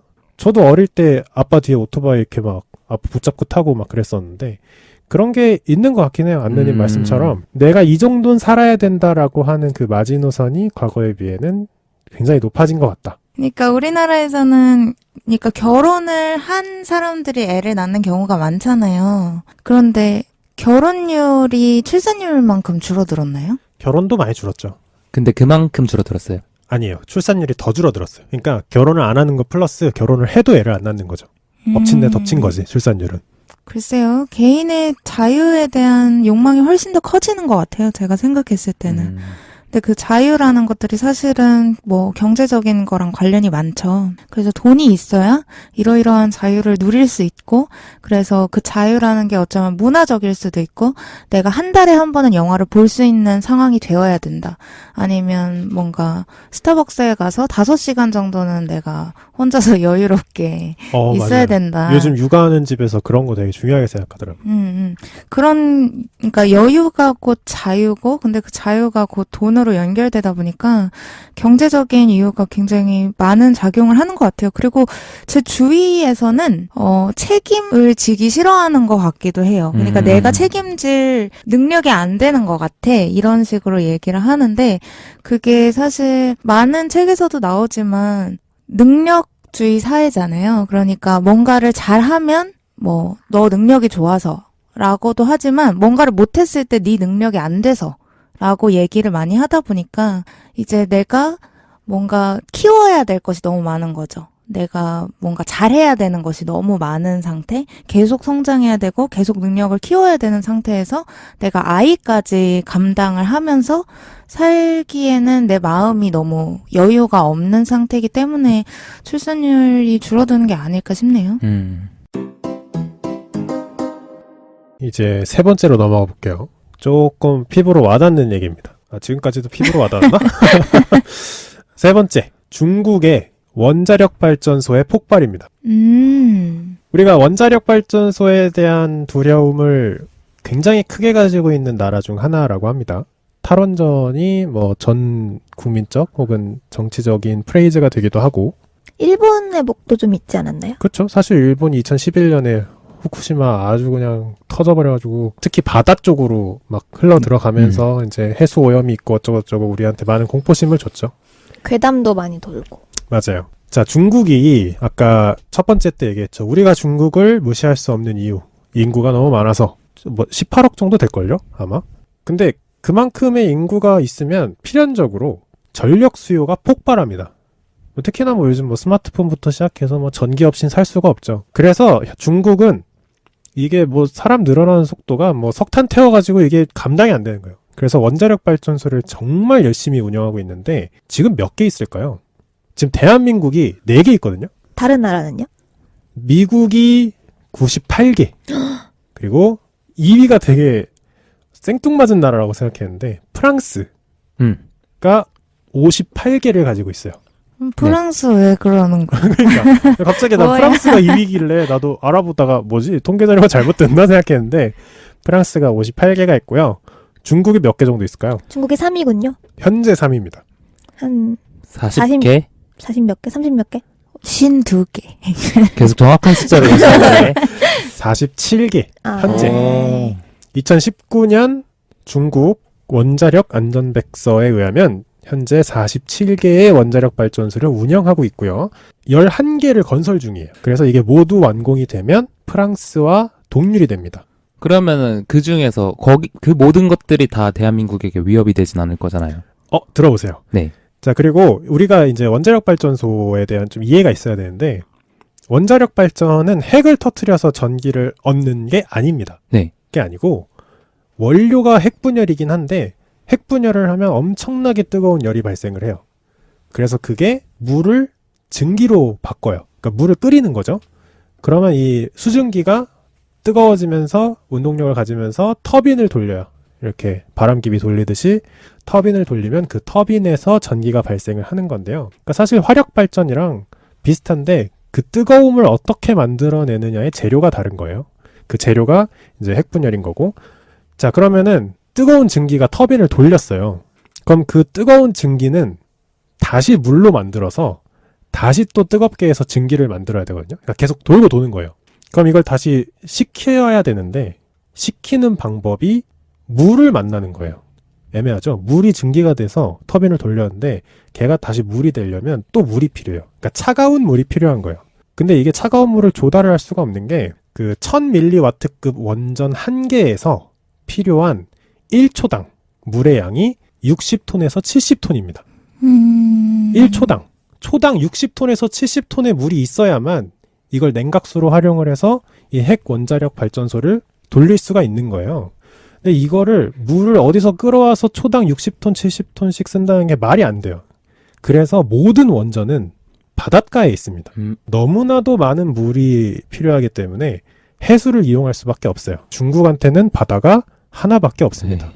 중국 입장에서는 동쪽에 있고 대한민국 입장에서는 서쪽에 있는 서해, 뭐 혹은 황해라고도 부를 수 있지만 그 바다가 유일해요. 물론 좀 이렇게 남중국 쪽으로 내려가면 좀 더 큰 바다가 있긴 하지만 걔네도 포함해서 우리와 반대쪽에 있는 바다가 없다는 얘기예요. 중국 입장에서. 중앙일보에서 2019년 9월 5일 날 낸 기사에 따르면 강화도에서 불과 400km 앞에 있는 원전이 12개다 라고 발표를 하는데요. 한국에서 가장 가까운 중국의 영토가 산둥반도예요.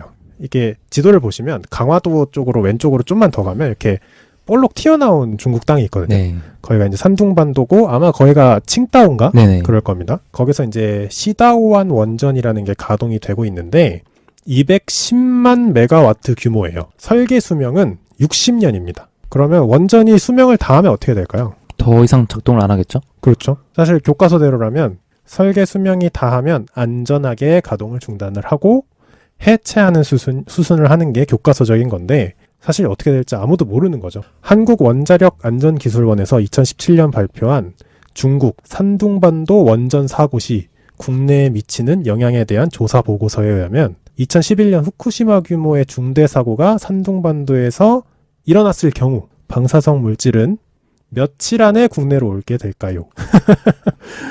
이틀. 이틀, 하루. 하루, 저도 하루나 이틀? 하루, 다행히도 3일에서 5일입니다. 다행이야. 뭐가 다행이야. 여러분의 생각보다 이틀 정도 더 느려요. 바다가 황해가 생각보다 크기 때문에 방사성 물질이 국내까지 넘어오는 데는 3일에서 5일이 걸린다고 예측을 하고 있는데 사실 하나도 안 길죠. 이거면 터졌습니다 하고 도망갈 시간도 없는 거예요. 뭐 비행기라도 타고 뭐 다른 나라로 가고 싶어도 그게 안 되는 거죠. 그래서 대한민국이 멸망한다면 이렇게 멸망할 것이다 라고 얘기하는 것 중에 전문가들이 얘기하는 한 가지가 중국에 있는 원자력 발전소의 중대한 폭발 사고입니다. 그러니까 우리나라 국민들이 방사능 노출에 처해진다. 방사능 노출에 처해진다 플러스 뭔가 가까운 국가에서 원전이 터졌고 해수가 오염됐고 그 해수를 이용해서 뭔가 식자재를 공급하는 나라고 그 사실만으로도 대한민국은 망했다는 생각을 전 세계 사람들이 가진다는 거예요. 그러면 수교가 끊길 거고 자국민들 다 이제 본국으로 송환시키면서 완전 버려진 땅이 되는 거죠. 그래서 리터럴리 우리가 모두 죽는다 이 얘기가 아니라 대한민국의 멸망이 접어들 것이다라는 거예요. 그 촉발제가 될 것이다. 그럼 일본 사태랑 비교하면은 어때요? 일본 사태랑 비교를 하면은 물론 이게 다 일본 입장에서는 다행이겠죠. 그게 우측에 있는 원전이었잖아요. 후쿠시마라는 게 이렇게 일본의 이렇게 반도가 아니죠. 일본의 열도 중에서도 오른쪽 중에 오른쪽에 있는 게 터진 건데 그래서 저희가 이제 편서풍 지방에 있기 때문에 바람이 대부분 오른쪽으로 흘러요. 그래서 이제 원전에서 나온 핵 분진들이 오른쪽으로 대부분 이동하고 있고 해수의 흐름도 오른쪽으로 이동하고 있어서 뭐 큰 영향이 없다라고 일본은 또 주장을 하고 있고 많은 전문가들이 내륙에는 큰 영향이 없을 거다라고도 판단을 하고 있긴 하죠. 근데 물론 이거는 사실 전문가들의 판단이고 진짜 그쵸? 거의 한 10년쯤 지났는데 사실 저희가 그때 돌아다니던 괴담들 생각해보면 지금쯤 이미 기형아 나왔어야 됐고 그쵸. 물론 진짜 나한테 덮었는지 뭔지 모르겠지만 그랬어야 됐는데 사실 지금 큰 문제 없이 보이는 거에서는 큰 문제 없이 일본이 잘 넘어갔거든요. 그런 그쵸. 원전이 터진 나라였음에도 불구하고 그런 점을 봤을 때 막 그렇게 신빙성있게 다가오진 않네요. 그러니까 이게 저번에 저희가 잠깐 얘기했던 뉴클리어 아포칼립스처럼 막 그렇게 되진 않겠지만 이게 중국 그 산둥반도에서 하나 터졌다 했을 때 그걸 사람들이 그 뉴스를 접했을 때 생기는 혼란상이 거의 멸망을 준하는 그렇죠. 사실 전문가들이 얘기하는 건 그 순간을 얘기하는 거죠. 진짜로 포스트 아포칼립스처럼 대한민국이 갑자기 노란빛으로 되는 게 아니라 그게 터졌을 때 전 세계의 경제가 어떻게 반응할지 대한민국을 보고 뭐 그런 거겠죠. 회사도 일단은 안 가려고 할 거 아니에요. 그쵸. 피난 가는 게 먼저니까 산업이 다 끊길 테고. 난 이게 궁금한 거. 왜냐면 저희가 이게 전례 없는 일이 아니잖아요. 바로 옆 나라 일본에서 뭐 조금 멀었다고는 하지만 솔직히 해수가 오염이 됐었겠지. 뭐 그런 걸 이미 겪었잖아요, 저희가. 근데 저희 그때 기억하시겠지만 학교 가고 다 일 나갔거든요. 저 그때 등교도 했던 거 기억나요. 그렇게 될까요? 근데 막상 뉴스에 전문가들이 나와서 그때와는 바람 방향이 다르다. 그때보다 심각하다. 터진 위치도 다르고 바람 방향도 다르고 바다도 완전히 접하고 있고 뭐 황해랑 지금 서해랑. 저도 사실 들으면서 살짝 약간 바들바들 무서운데 실제로 일어나면 많은 국민들이 굉장히 그냥 고속도로가 마비될 것 같고 저도 약간 그렇게 생각하는 편이에요. 중국에서 특히나 뭐 산둥반도에서 원자력 발전소가 하나 터졌다. 그 뉴스 뜨는 순간 완전 카오스일 것 같은데. 무서운데? 나 왜 아닐 것 같지? 일본에 터졌을 때 에이. 조금의 카오스가 보였다면 이렇게 예상했을 것 같아요. 그러니까 약간 일본이랑은 저는 다르다고 생각하는 건데 안느님은 일본 사태 때와 비슷할 거다. 일본이 미니 사이즈라는 거잖아. 중국 지금 산둥반도가 터졌을 때보다. 그렇죠. 미니라는 거잖아요. 그쵸. 일본은 멀었고 네. 우리에게 방향도 안 불고. 네. 그럼 그때 미니한 카오스라도 있었더라면 저는 이렇게 예상할 수 있겠다는 거예요. 그러면은 그때는 빅카오스가 오겠지. 근데 일본 사태 때 물론 동요가 있었지만 조금의 정부의 대책이라던가 조금의 피난 사태라던가 하나도 없었잖아요. 네. 그래서 좀 갸우뚱한 거죠. 그거는 카오스가 있을 만큼의 그 조그만한 그 사이즈를 충족하지 못했던 거고. 근데 그게 꽤 큰 일이었다는 건 저희가 다 알고 있잖아요. 근데 사람들이 접하는 그 느낌이. 그니까. 생각보다 사람들이 크게 받아들이지 않았다는 거지. 근데 산둥반도는 약간 옆집 같고 받아들이는 게 다를 것 같다는 거죠. 저도 좀 다를 것 같긴 한데. 쿠마님 어떻게 생각하세요? 글쎄요. 저는 자꾸 이 얘기에 집중을 못하고 프랑스의 그 원자력 발전소가 그렇게 많은데 그럼 그 옆 나라들은 다 어떡하지? 이 생각 때문에. 그러네. 근데 프랑스도 사실 북부에만 바다가 있고 영국은 뭐래요? 영국은 뭐라고? 영국도 원전이 많아요.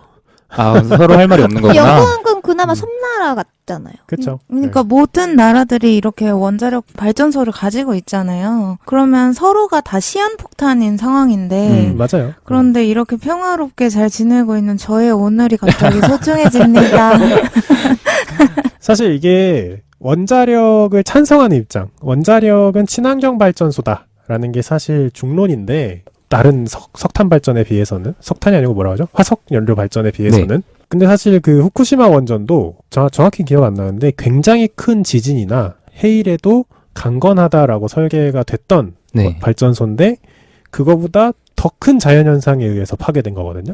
그래서 지금 중국에 있는 산둥반도를 포함해서 중국에 있는 모든 원전 아니면 뭐 전 세계에 있는 말씀하신 대로 프랑스를 포함해서 모든 원전이 우리도 후쿠시마 사태 면밀히 관찰했고 우리도 한 진도 7.5 뭐 해일 한 5m까지는 버팁니다. 뭐 이런 식으로 광고는 하지만 사실 자연이 얼마나 큰 재해를 일으킬지는 우리가 알 수가 없는 거긴 하죠. 근데 저는 사실 되게 비슷한 예시들이 일상에 곳곳이 퍼져 있다고 생각을 하는 게 저는 가장 큰 예시들 중에 하나가 비행기라고 생각해요. 비행기는 가장 안전한 교통수단이잖아요. 네. 그럼에도 불구하고 사고가 계속 일어나고 있어요. 네. 극소지만 그럼에도 불구하고 저희 계속 타잖아요. 네. 그런 거 아닐까요? 그렇게 생각할 수도 있겠네. 이게 약간 저는 비행 공포증이 있어서 타면서 계속 무서워요. 근데 그래서 비행기가 안 돌아가진 않잖아요. 그쵸. 그러니까 비행기는 사람들이 계속 타죠. 그러니까 그만큼 그런 혼란이 안 일어날 거다. 아니요. 그러니까 그런 마음으로 원자력 발전소가 있는 거다. 왜냐면 그게 가져다주는 혜택이 훨씬 크니까. 네. 근데 이 세 번째 중국의 원자력 발전소 폭발이 대한민국 멸망 시나리오인 것 중에 가장 마음 아픈 부분은 대한민국이 어떻게 할 수 있는 게 없다는 거예요. 저희가 뭐 좀 이렇게 그 원전 기술 저희가 좀 뛰어나잖아요. 그렇죠. 그럼 좀 못 그래요? 해주나요? 뭘 못해요? 이렇게 뭐 조언? 보수라든지 중국도 뛰어나요. 뛰어납니다. 우리 4개밖에 없다며. 우리가 더 뛰어나요? 근데 대한민국 되게- 원전 기술은 세계 최고 수준이에요. 네, 그렇게 들었어요. 4개밖에 없는데? 근데 대한민국의 그 사회적 기조가 탈원전이죠. 수출도 많이 한대. 수출 훨씬 많이 해요. 기술을. 네. 대한민국에 못 지 지으니까 그 기조 자체가 탈원전이기 때문에 외국에서 많이 하죠. 저 궁금한 게 미세먼지도 있나요? 멸망이요? 응. 없습니다. 그러니까 미세먼지 같은 거잖아요. 이 미세먼지도 저희가 어떻게 할 수가 없잖아요. 그거 하늘을 그러네. 막을 수도 없고. 그러니까 걔네한테 임하지 말라 할 수도 없고. 하긴 뭔가 미세먼지는 서서히 죽는 거고 그런 느낌. 뭔가 원자력 발전 터지면 몇 달 내에 죽을 것 같은 그 정도 차이인가? 도움이 안 되네요. 자, 넘어가겠습니다. 저희 지지익선 팟캐스트에서 너무 많이 얘기했던 지구온난화입니다. 그만해. 벌써 이 지구온난화 중독자. 자, 그래서 자, 진정하시고요. 지구온난화 얘기는 31회 지구온난화 인류 종말론에서 제가 아주 상세하게 설명을 했기 때문에 넘어가나요? 지구온난화에 관련된 얘기가 궁금하시다면 그 회차를 좀 참고해 주시기 바라고요. 오늘은 대한민국 내에서의 변화만 빠르게 훑고 지나갈 겁니다. 지구온난화가 진행이 되면 대한민국 생태계에는 어떤 변화가 있을까요? 라는 거 이제 국토환경정보센터에서 발표를 하는데요. 맞춰보나요? 맞춰볼래요? 독도가 가라앉는다. 그런 건 없고요. 자, 최근 30년간 봄꽃 혹은 비슷한 주요 수종들이 개화 시기가 8에서 9일 정도 이미 앞당겨져 있습니다. 네. 그러니까 현재 기준으로. 네. 그리고 최근 10년간 109개 시군에서 40만 명 정도가 제한급수 등의 겨울 가뭄 피해를 봤어요. 40만 명이면 꽤 많은 거예요. 네. 그리고 말라리아, 댕기열, 쯔쯔가무시 같은 열대성 질병의 발병이 증가하고 있고요. 폭염으로 인한 사망자가 매년 증가하는 추세입니다. 그리고 태풍 및 게릴라성 집중호우가 여름마다 반복되고 있어서 10년마다 3배씩 증가하는 추세예요. 굉장히 많이 증가하고 있는 거죠. 지금 이게 대한민국에서 변화한 생태계고요. 통계적으로. 그러면은 2050년쯤에 어떻게 돼 있을까를 예측한 자료가 있어요. 근데 지구온난화 인구 멸망론? 인류 종말론. 인류 종말론 들어보면 2037년에 멸망하지 않나요? 멸망이 아니고 그때 고세. 지구의 평균 기온이 몇 도가 상승했을 거다라는 예측이 있었죠. 1.5도였나 뭐 1.5도였나 2도였나? 어쨌든 인류가 살기 힘들 정도의 온도가 다다를 것이다. 그러니까 그런 얘기가 있었죠. 대한민국이 2050년까지 못 갈 것 같아 지금. 아니 저희 이번 주 일기예보도 틀리는 마당에 좀 이 예보의 신빙성 자체가 좀 재밌네요. 예측은 해볼 수 있으니까요. 맞는지 아닌지 여러분이 2050년에 한번 생각해 보세요. 알람 맞춰 놓으십시오. 자, 2050년 대한민국입니다. 일기예보처럼 얘기를 해볼게요. 오늘 전국이 아열대권에 진입을 해였고요. 여러분이 역사책에서 보던 진해 벚꽃 축제가 열렸던 날입니다. 대한민국에서 최초로 사과 농사가 없는 해가 되었습니다. 백두대간과 같은 고산지대에서만 가능하지만 북한에서는 사과 수출기를 열어주지 않고 있습니다. 대한민국의 주식은 쌀이지만 벼 생산량은 감소하여 수출에 의존하고 있고 고온 현상이 반복되고 갑자기 내리는 비 때문에 호우 빈도는 증가하고 있습니다. 여러분의 부모님들이 즐겼던 스키장이라는 것은 이제 역사책에서만 볼 수가 있고요. 여러분이 봄철에 송진가루로 고생하였다는 부모님들의 말씀은 역사 속에서만 들을 수 있습니다. 대한민국에 더 이상 소나무는 볼 수가 없고요. 강원, 경북 등의 산간지방에서만 관측됩니다. 동해에서는 이제 참치가 잡히고요. 한류 어종이 감소하고 난류 어종만 잡히게 됩니다. 서울 면적의 4배가 넘는 2643제곱킬로미터가 침수되어서 군포, 목포, 남포, 신의주 등이 침수 위험입니다. 열대성 외래식물과 병해충이 확산되고 있으니 건강에 유의하시기 바랍니다. 라고 예상을 한다고 합니다. 되게 잘한다. 기상캐스터 하셔야겠는데. 자, 저는 이것 중에 좀 몇 가지가 좀 피부로 와닿은 게 벚꽃 축제가 없어진다. 없어질 리가 없어요. 왜요? 난 스키장도 동의하지 못하는 게 분명히 인간은 실내 스키장을 만들게 되어 있어요. 아니, 그렇게 따지면은. 그러니까 내 말은 이게 당장 내일 모레 이렇게 된다면 그 모양 그대로겠지. 아, 그치. 근데 분명히 인간은 놓을 수 없어요. 분명히 길을 만들고 사과도 분명히 만들어내겠지. 뭘 설치해서라도. 벚꽃 축제 사라지면 뭐 야자나무 축제 이런 게 생기겠네요. 새로. 그래요. 뭔가. 그치. 응. 난 지금 이거 계속 듣다 보니까 3일 뒤에 내가 살아있을지 아닐지를 모르겠어. 그리고 제가 이거를 준비하면서 봤던 정말 최신 기사가 있었는데 좀 생각이 나서 공유를 해드리려고 해요. 기사 제목은 인간의 생존 한계 온도를 넘는 곳이 나타났다라는 건데, 네. 그러니까 이 지구상에 인간이 살기 힘든 그 온도가 있거든요. 근데 사실 온도보다는 습도와 온도가 합쳐졌을 때 그 영향력이 세요. 그래서 실외인 거죠, 그냥 자연 상태. 자연 상태에서. 그래서 이걸 습구 온도라고 하는데, 습구 온도 35도는 이제 습도가 50%인 환경에서 섭씨 45도 정도를 얘기를 합니다. 그리고 이게 생존의 한계를 느낄 수 있는 그런 온도라고 얘기를 하는데, 어디예요? 이게 그냥 어느 나라 어디다 이렇게 나온 건 아니고 중동 일부 등 세 곳에서 돌파가 된 겁니다. 그러니까 그 습구 온도 35도에 인간이 노출이 되면 더워서 땀을 흘리는데 네. 이 땀이 증발을 안 해요. 습도가 높아서. 그래서 인간이 생존할 수 없는 땅이 돼요. 그러니까 인위적으로 뭔가 뭐 에어컨을 틀고 어쩌고 하면 살 수는 있지만 살 수 없는 곳이 돼서 버려지겠죠. 아무래도 그런 땅은. 뭐 건물을 지으려고 해도 인부들이 어쨌든 숨쉬고 살 수 있는 곳에 건물을 지을 수 있을 거고. 근데 이제 실제로 지구에 세 곳이 관측이 됐다는 기사를 제가 5월에 봤습니다. 어디지? 사막은 아닐 텐데. 습하니까. 이렇게 지구촌 그림을 그려놓고 막 이렇게 점점점점 찍은 게 있는데 아직은 그 적도 부근이에요. 21세기 중반 지나야. 그러니까 한 2500년쯤은 돼야 나오지 않을까. 예측이에요? 그러니까 2500년, 21세기 중반 정도는 돼야 나오지 않을까. 습구온도 35도라는 지역이 네. 나오지 않을까 예측을 했는데 지금 관측이 된 거죠. 네. 그러니까 21세기 중반쯤 되면 지구온난화가 진행이 돼서 습구온도 35도가 되는 지역이 나타날 것이다 라고 예측을 했는데 예상보다 빨랐다. 관측을 해보니까 실제로 세 곳이 이미 있는 거예요. 네, 그러니까 뭐 예상보다 빠르다 뭐 그런 거겠죠. 자, 그리고 마지막 대한민국 멸망 마지막 경제의 붕괴입니다. 사실 역사적으로 잘 나가던 나라가 삐그덕하는 경우가 많이 있어요. 그리고 실제로 역사를 길게 보면 잘 나가는 국가라는 것도 이렇게 흐름 따라 가잖아요. 대한민국도 언젠가는 뭐 경제가 붕괴될 수 있지 않을까라는 추측이 있는 겁니다. 저는 이제 국회 미래연구원 자료를 좀 참고를 했는데 우선 대한민국은 누구도 부정할 수 없는 세계의 유례를 찾을 수 없는 초고속 급속 성장을 이룩한 나라입니다. 근데 이게 문제가 있는 게 대한민국이 이렇게 성장하는 데 일조를 했던 산업들이 빠르게 쇠퇴 중이에요. 그러니까 이제 한물 지나간 게 돼버리는 거죠. 근데 대한민국은 외국에서 평가하기로는 수출 주도형 제조업 국가인데 이 수출 주도형 제조업 국가의 위상이 흔들리고 있다라는 게 이제 주요 근거입니다. 그래서 보통 국가들이 앞으로도 잘 나갈 거냐 아니면 이제 미래에 힘들 거냐라는 걸 판단할 때 성장 잠재력이라는 걸 이렇게 평가를 하거든요. 근데 가끔 외국에서 대한민국은 성장 잠재력이 없는 국가다라고 평가를 하기도 한대요. 뭐 이건 평가니까 뭐 국가 따라 기업 따라 다르겠죠.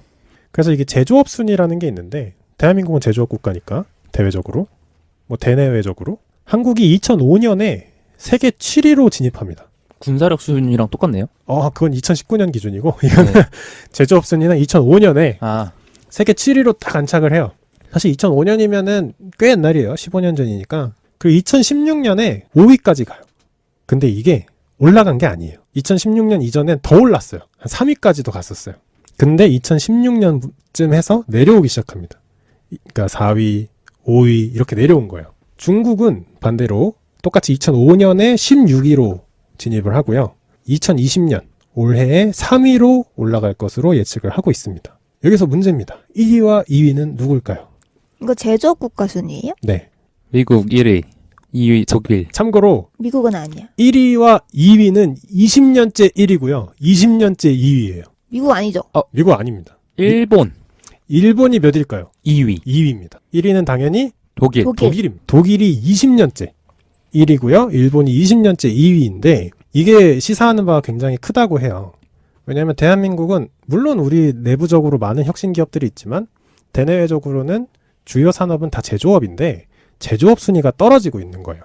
대한민국의 제조업 순위가 점점 떨어지고 있어서 이 국가는 성장 잠재력이 없다라고 평가를 받기도 한다는 거예요. 저희가 국가 부도의 날이라는 에피소드에서도 얘기했지만 대한민국은 무역 의존도가 굉장히 높은데요.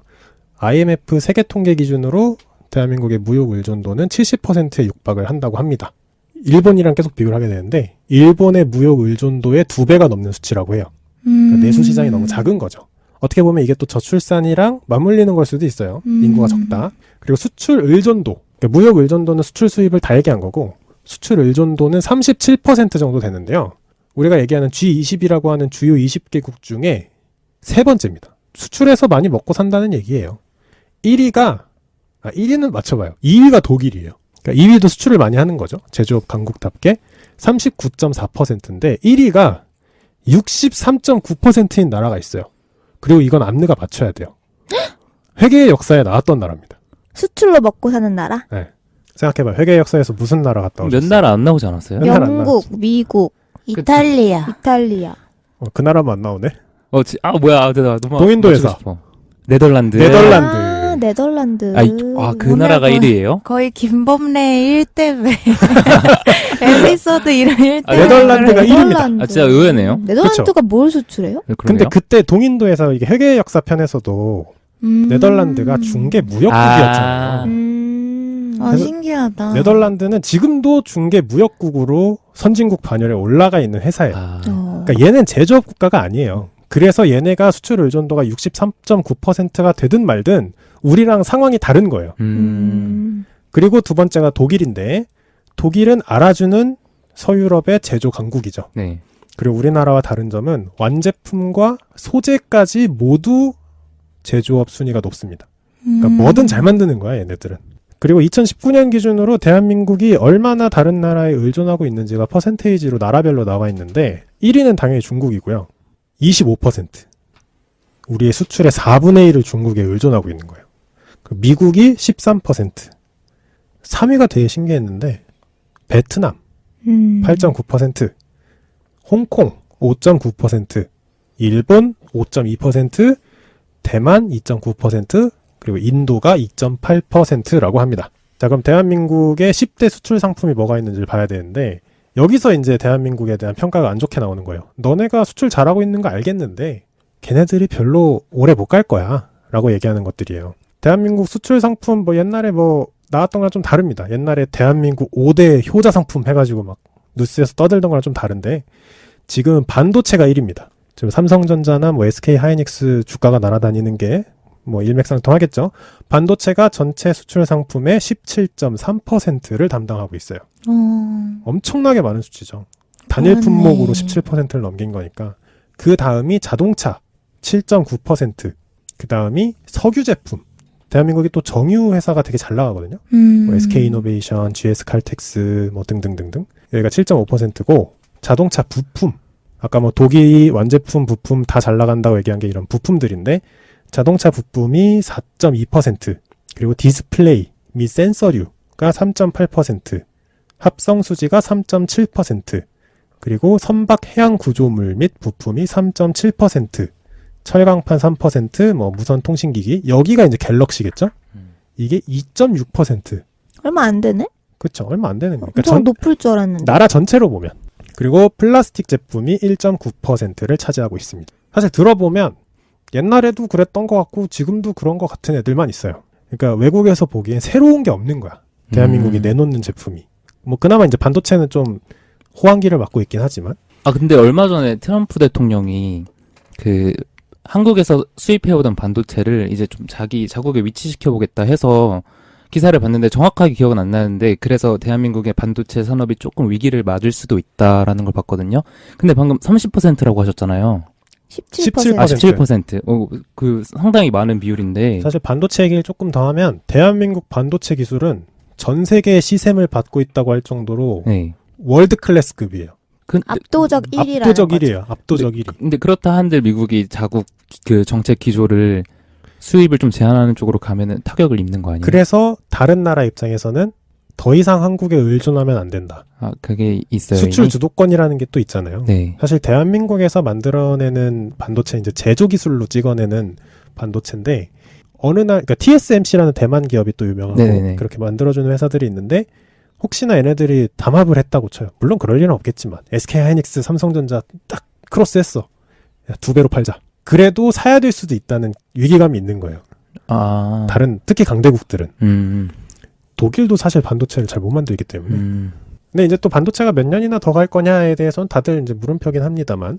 자, 그리고 이게 뭔가 새로운 산업이 생성되고 새로운 뭔가 샛별이 등장하는 거 이제 유니콘 기업을 얘기를 종종 하는데 유니콘 기업 혹시 뭔지 아세요? 네, 그 주식시장에 상장할 때 그 처음 시가총액이 1,000조가 넘는 회사, 1,000조가 아니라 1억이 넘는 회사.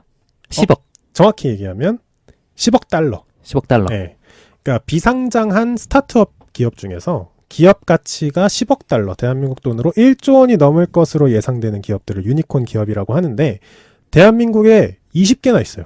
제일 유명한 게 쿠팡입니다. 그 다음에 옐로 모바일이라는 게 있고 LNP 코스메틱이라는 게 있는데 이렇게 얘기하면 잘 모르잖아요. 그래서 주력 상품을 얘기해 드릴게요.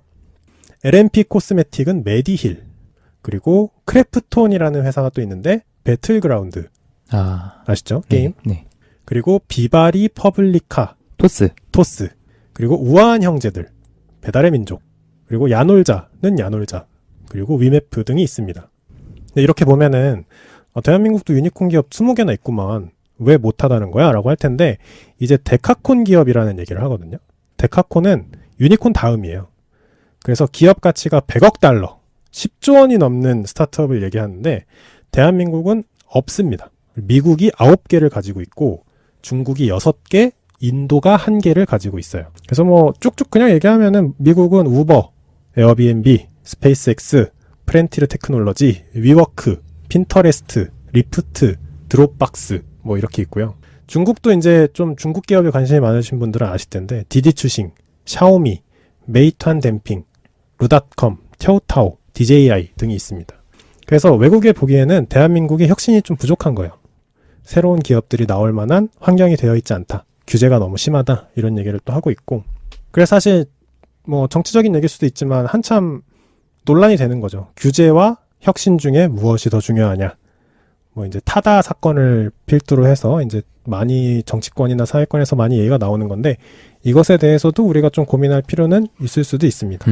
경제가 붕괴되는 게 사실 뭐 요즘 세상엔 나라가 붕괴되는 거랑 일맥상통하기 때문에 그래서 오늘 이렇게 5가지를 얘기를 해봤습니다. 오. 5가지만 좀 복기를 하면 첫 번째가 뭐였죠? 북한과의 전쟁. 북한과 핵전쟁. 두 번째가 저출산. 세 번째가 중국의 원자력 발전소의 중대사고 폭발. 네 번째가 지구온난화. 다섯 번째가 대한민국의 경제 붕괴입니다. 시나리오가 되게 많네요. 5개 제가 골라온 거예요. 더 많은데 5개만 골라온 거예요. 개인적으로 5번에 대해서 얘기할 게 되게 많았을 것 같은데 시간 분배가 아쉽네요. 갑자기?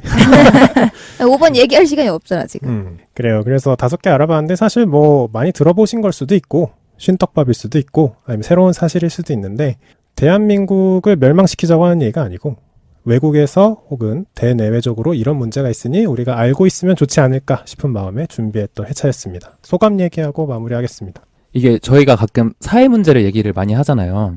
근데 사실 보통 그런 얘기하다 끝나는 경우가 많은데 이번에는 좀 그거를 극한으로 끌고 가서 좀 끝까지 얘기를 해본 것 같아서 재밌었고 다음에 좀 후속편도 좀 내주셨으면 좋겠어요. 재밌었어요 오늘. 어떻게 해요? 포스트 멸망? 멸망 이후 아니 시나리오가 많은데 추린 거라고 하셨잖아요. 그런 거요. 네. 뒤에 거 더. 네. 저는 개인적으로 범례님이 이제 5번 관련해서 얘기를 많이 해주시면 좋지 않을까. 왜냐면 범례님이 개인적으로 스타트업이라던가 그런 거에 관심이 있으신 분으로 알고 있거든요. 다른 분을 알고 계신 것 같은데. 그런 것 같아요. 다른 분이었던 것 같아요. 근데 그런 거에 대해서도 저희가 젊은이들만 있으니까 사실 타다 얘기도 해봤으면 했거든요. 맞아.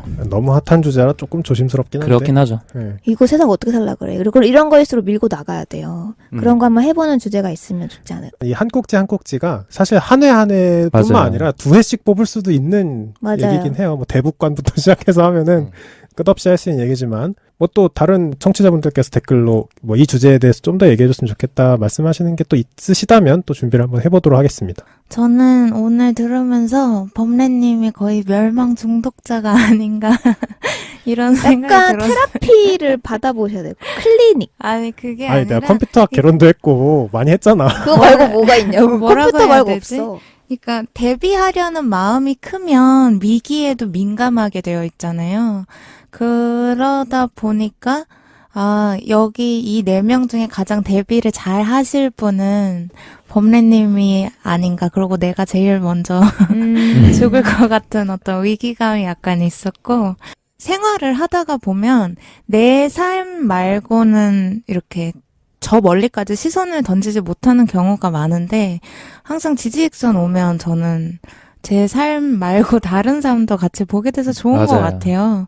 그래서 이런 발제 뒤에도 어떤 다른 멸망 시나리오가 있는지 궁금해졌어요, 되게. 저도 오늘 사실 범례님의 멸망 시나리오, 그러니까 범례님이 큐레이팅 해오신 거잖아요. 그럴싸한 거 5개 뽑아온 거죠. 응. 저는 근데 제가 느끼기에 범례님스러운 애들 5개인 거예요. 너무 현실적이야. 아 코앞에. 맞아요. 이거 말고 나머지는 약간 판타지 같은 것도 좀 있어요. 아. 백두산 폭발 이런 거 있잖아요. 난 이런 거 재밌거든. 난 이런 거 재밌거든. 이제 범례님의 입맛에 맞는 것들은 이러한 아이들인 거고, 여태까지의 범례님 모습과 좀 잘 상통하는 것 같아요. 아 그래요. 통찰력 있는 견해 고맙고요.